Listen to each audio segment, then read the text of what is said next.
Hi there, I'm Andy, welcome to my channel about crypto. In today's video, I want to talk about Neo Tokyo. It's a project that maybe you heard about or maybe you started looking at some information about it, but then it's not necessarily the easiest project to get your head around. And it's an NFT project, but it's also a community, and there's quite a lot that goes into it. And yeah, if you're not already familiar with it, if you haven't spent a bit of time researching about it, it can be quite confusing to figure out how all the elements and how all the stages and items and whatever else really fit together, because there are quite a few things to it. So in this video, I'll explain what Neo Tokyo is about and how those various NFTs actually work, and how to figure out, well, if you want to be part of the project, what do you actually need to get involved in it, to become part of Neo Tokyo. And then at the end, if you still have any questions or if something is not entirely clear, just please pop them in the comment section, or please join my Discord. The link is in the description, and I'll be more than happy to answer any of your questions. As always, of course, if you find those videos helpful, please hit the like button and subscribe to the channel. Okay, so what is Neo Tokyo? If you haven't heard about anything about it, it's a project created by Alex Becker and Elliot Trades, two very big crypto and NFT influencers. It was created in the summer 2021, so last year. And basically the whole thing started with those really complex multiple riddles that were posted over a few days and weeks even on Twitter and in videos. And there were those little bits of information people had to start putting together in order to be able to figure out how they would be able to mint this NFT. The first Neo Tokyo NFTs were actually a free mint, but their value skyrocketed straight after that on the OpenSea. There was then second generation of NFTs introduced later, so-called S2s or Season 2, and those were 1 ETH to mint, and then their value also went up quite rapidly after minting. So I won't get now into too much detail about how the minting process worked, or how figuring out those riddles worked, because if you're interested in it, you can find out more about this. But really, it's not particularly relevant at this stage, because essentially all minting of Neo Tokyo NFTs is over. There will be never any more Neo Tokyo NFTs to mint. That's something that's been announced multiple times now. So basically, Neo Tokyo Season 1 and Season 2, and I'll explain what they are in a minute, are the only NFTs that will be ever released. And there's around 6,500 of them, I think. There is possibility to create additional citizens, but I'll come back to that in a minute. So if you hear something about Neo Tokyo, you may come across those S1, S2, now also S3 and S4 marks, or just Season 1, Season 2, and so on. Basically, these seasons, or in short, S1s, S2s, and so on, are just various stages of the development of the process. So S1 were the original NFTs, the original drop that happened in, I think, around October. And that's original Season 1 identities. Season 2 are what's called outer identities, or now outer citizens. And that's the second set of Neo Tokyo citizens, Neo Tokyo NFTs. So there were around 2,000 of S1s and around 4,000 of S2s. There are now also mentions of Neo Tokyo Season 3 and Season 4, but there won't be any more NFTs. So there won't be, like, I don't know, outer citizens or whatever. There are just simply next stages of the process, or next stages of the project. So please don't confuse them with any future drops, because there won't be any. So what this project is all about? Well, there are NFTs, and actually there are something called dynamic NFTs, so you can modify them, and it's pretty cool. I'll show you examples in a minute. But the important thing about it is that, well, of course, a lot of people will buy them with a hope to selling them in the future for slightly higher price or much higher price. But the real value of those NFTs is the ability to join a private Discord or private channels within a Neo Tokyo Discord. And essentially, it's a closed community that's focused on building the metaverse. So you'll find game developers there, smart contract devs, you'll find investors, you'll find a lot of really high profile people who essentially are getting together and building stuff. So the main benefit of being in Neo Tokyo is if you want to build something in this space, if you have some skills that you want to implement in the space, or maybe you have capital you want to invest, but you're not entirely sure what to invest in at the very, very early stage. Well, this is sort of like the hub for creating the metaverse, or that's the idea behind it. So the biggest benefit of that is that basically it's this, you could say, like a business club where people can get together and do stuff. If you just simply want to buy one of those identities, hoping, or one of those NFTs, hoping that the price will go up and then you can sell it for more, I mean, of course you can do it. And there is pretty good chance that the prices will go up massively in the future. But this is not what's the point of this project. The community there is really, really strong. There are some really high caliber people there. So that's the main value. And if anything, the idea is to shake out anyone who just simply looks at the floor price and is not interested in creating anything, and just keeping the most valuable people there, if that makes sense. Okay, so what are those Neo Tokyo NFTs? Well, the main NFT is Neo Tokyo Citizen, and you can find this collection here on OpenSea. So as you can see, the floor price is currently above 15 ETH, but actually, I think it was around November last year, the floor price was around 40 ETH or even above, or 40, 50 ETH. So there is pretty good chance that once the bull market resumes, and again, as I just explained, this project is basically all about crypto gaming and metaverse. At the moment, if you look at prices of any crypto gaming or metaverse projects, they are way, way down from their all-time high. So of course, an NFT that gives you access to gaming and metaverse community will be massively down as well. But once the bull market picks up, well, there will be certainly a lot of interest from many people to get into this project. So it's highly likely that the price will go up to its previous all-time high, or even much, much higher than that. So these citizens here are complete Neo Tokyo identities. These are the complete citizens that give you access to those private Discord channels. So these are Season 1 identities. We also have Neo Tokyo Outer citizens, which are Season 2. They've been only uploaded, so basically the ability to combine your NFTs into a citizen only happened really yesterday. And at the moment, you cannot really see them on OpenSea. There is a reason for that, and I will explain that in a minute. But as you can see, floor price is much lower, around 3.2. But again, same principle applies as with S1 citizens or as any other Neo Tokyo item. Once the bull market resumes and the focus on the gaming and metaverse comes back, well, these prices will likely go up quite rapidly.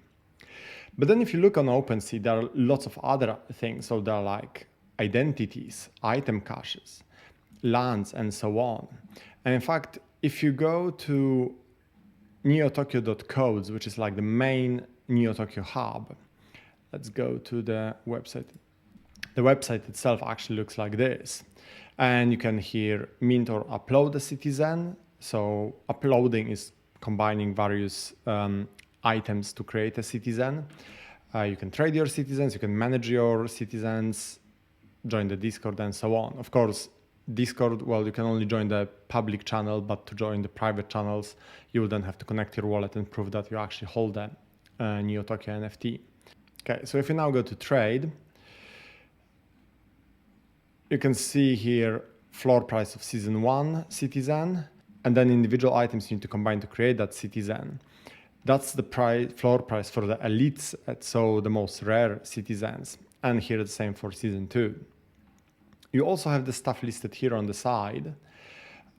But basically, to create one full citizen, you need actually 4 NFTs in case of Season 1, and you need 3 NFTs in case of Season 2. So you need an identity, which is like sort of the blueprint for your citizen. Then you need the vault, then you need item cache, and then you need a land. And only once you have all four of those, you can upload them. And upload is essentially a process of combining them to form a citizen. And the rarity of those individual items will also then decide of the rarity of your citizen overall. If you have season 2, or if you want season 2 citizen, you need identity, you need item cache, and you need land. So basically, season 2 citizens don't have vaults because they don't generate tokens. I'll talk about that in a minute. But the principle remains the same. You need to combine 3 of them to create your citizen.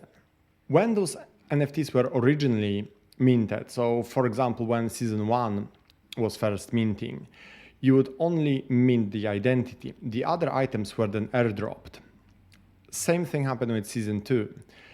Well, you had to pay for the mint, but then the other 2 NFTs were airdropped to you. So you got them for free. Of course, right now the minting process is over. So if you want a new citizen, well, you need to buy all those items separately from OpenSea.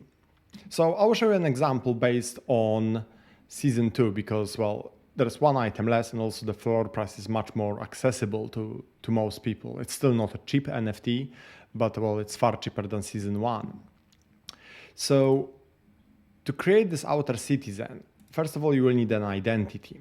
So at the moment, floor price for identities or outer identities is 2.2 ETH.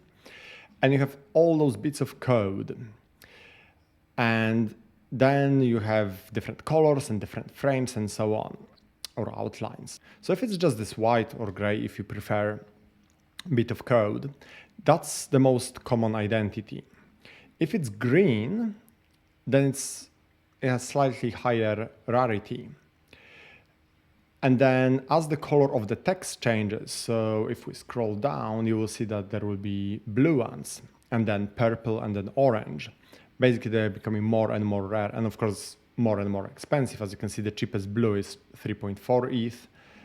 The cheapest green one is 2.6, while the floor price overall is just 2.2. Those colored borders decide on the different race. So without colored border, it's a human, and you can actually, if you click on it, you can see that it says human here. Green one will be an android. Then blue one's a mutant, and so on. With higher rarities, you get different races.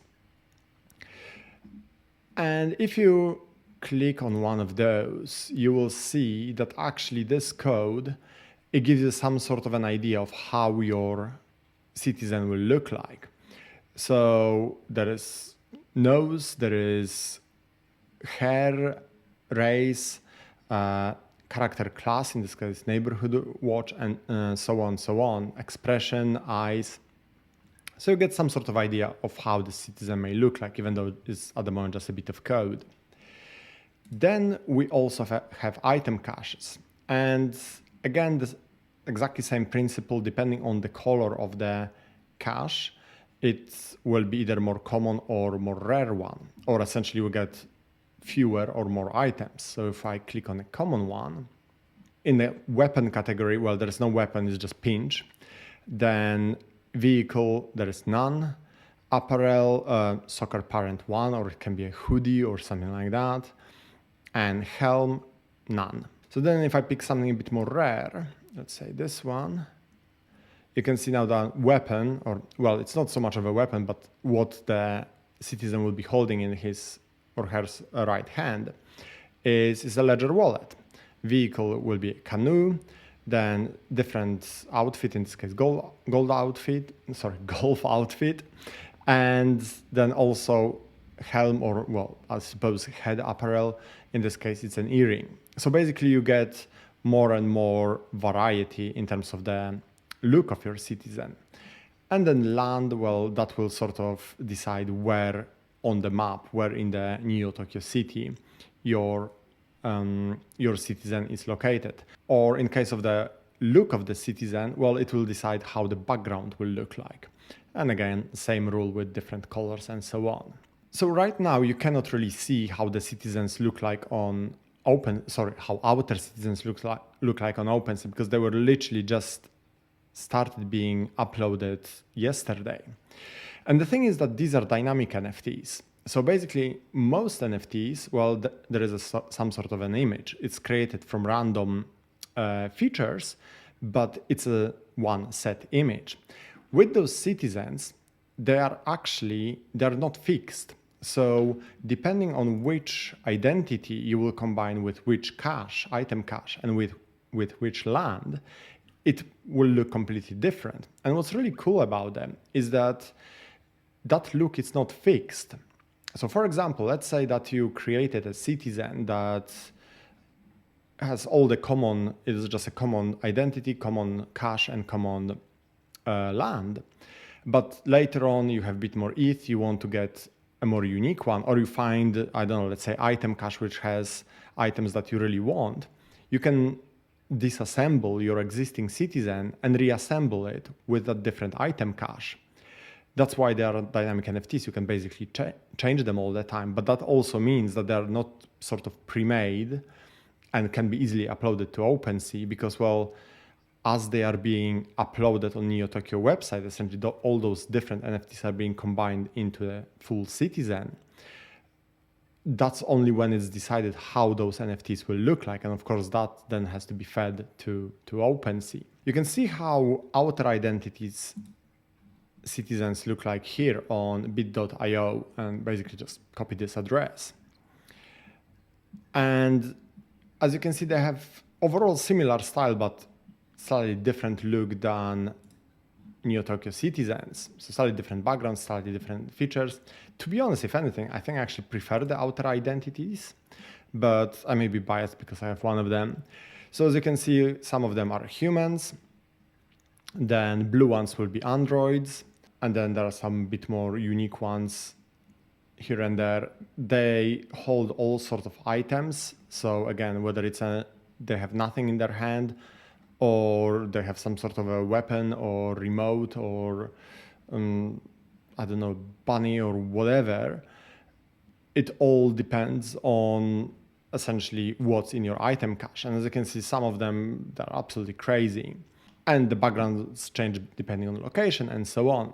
So this is essentially how all those items are combined. So the body, the expression, and so on, that's decided by the identity NFT.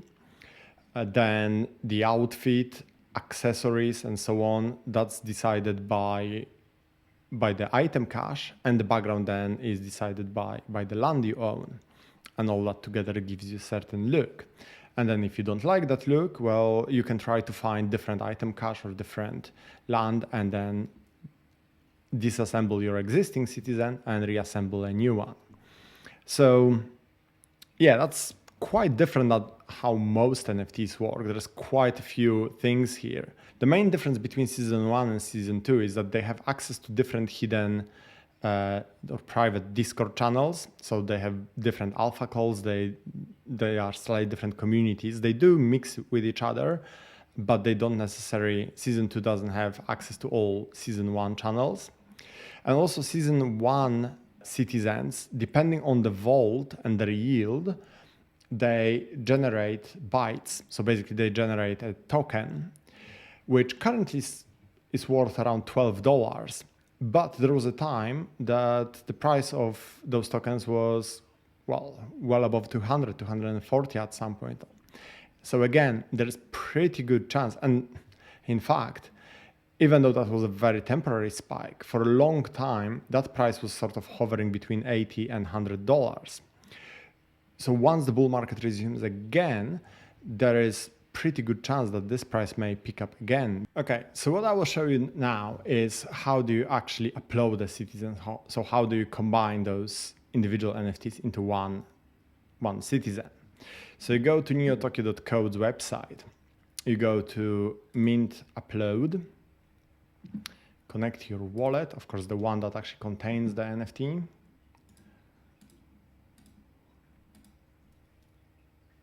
And then you see what items, what Neo Tokyo NFTs you hold in that wallet. So in this case, well, we need for a S2 citizen upload, we need identity, item cache, and land deeds or land deed. If you have multiple items, let's say you have a few different item caches, you can now choose which ones you want to combine in order to create that particular citizen. There are also options here, as you can see, to mint completely fresh identity or new land by spending bytes, but it's not exactly cheap. As you saw earlier, bytes are currently, even though the price of them is really low, 1 byte is around $12. So essentially to mint a new identity would cost you around $24,000. So, and that's just an identity, not a full citizen. So there is an option that in the future there will be more and more citizens, but essentially as the cost of bytes will keep going up, it won't be very common that people will be minting new ones. But what we need to do now is just highlight all of them. So if you have multiple ones, well, you can zoom in and see what exactly they are. So then it's easier to decide which ones you want to combine. And then you just click on upload. Okay, so once you approved all of those individual items for the upload, you can then proceed with the upload itself. So this transaction will incur much higher gas fee. The previous ones, they're relatively cheap. This one, depending on how expensive gas is at a particular point in time, can be a couple $100. And then you just wait for that final upload to take place, or that final transaction to take place. And then once this is all done, so as you can see, there are 3 separate transactions here, plus then the final upload. Essentially, that's it. If I now refresh this page, now what may be slightly confusing, at least at the moment, is that actually I can still see identities here. Well, I cannot see them, but they're still appearing as individual items rather than a citizen. Basically, now I just have to wait for the citizen to appear in my wallet. I can go to my OpenSea. I can see that actually I already have that citizen here. It's now a full citizen rather than 3 individual items. The 3 NFTs disappeared from my wallet and there's just 1 citizen NFT. But at the moment I still cannot see it. And even if I go to the website I showed you earlier, so that was bit.io, it will still take a while to update on this website as well, because essentially what's happening is that, well, it's a dynamic NFT, so it takes a while to put it all together, literally to upload it. So now I just have to wait for my citizen to appear.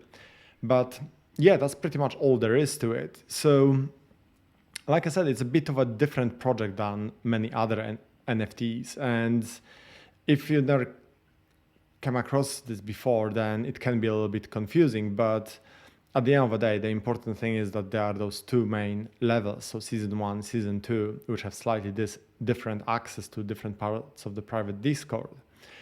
And you could speculate that in the future, there will be different benefits of owning one or the other. Important thing is that there will be never any future mint, as in season 3 and season 4 won't be another set of NFTs. They are just next stages of the process. And then in order to take full advantage of this project, you have to have a full citizen, and citizen consists of 3 or 4 items. And all of those items can be combined into a citizen, but then you can take that citizen apart and create a new one with different items. So yeah, I hope this all makes sense. If not, well, please do leave a comment in the comment section, or please join the Discord and ask any questions there, and I'll try to help you if you're interested in this project. If you like this channel, you can support it by simply hitting the like button, subscribing, and also joining my Discord. And the Discord at the moment is free, so you can join it, see if you like it there, and yeah, just get access to more content. So as always, thank you for watching, and I will see you next time. Bye.